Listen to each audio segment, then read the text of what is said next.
Good morning, everybody. Happy Wednesday. Hope you guys are having a great day so far. Kip here, the Happy Reformer. It is day 6 of Advent as we continue to move on, right? Advent, it's Christmas, it's December. It's the most wonderful time of the year, right? We all love it. It's incredible.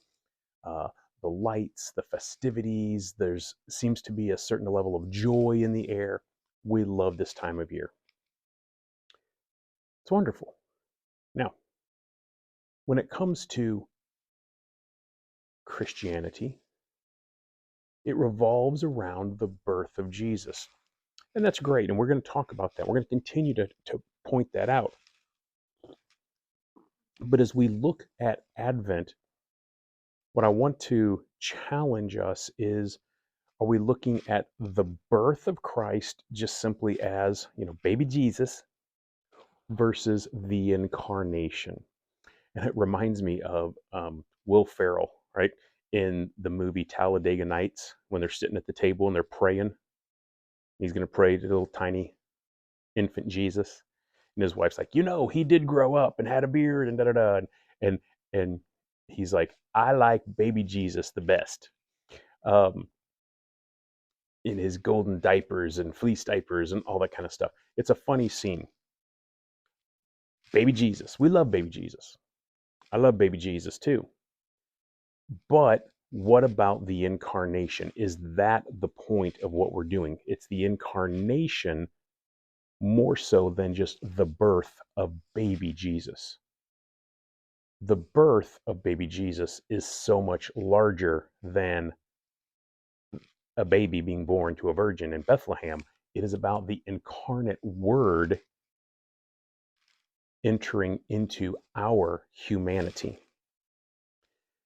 Now, when it comes to this, when we start looking at scriptures through the lens of an incarnation, going start to finish, I read a quote yesterday from Thomas Torrance, where it talks about you can't talk about the incarnation without talking about the atonement, and vice versa. They are two ends of one thing, and that is the redemption of Jesus, the redemptive act of Jesus for our redemption.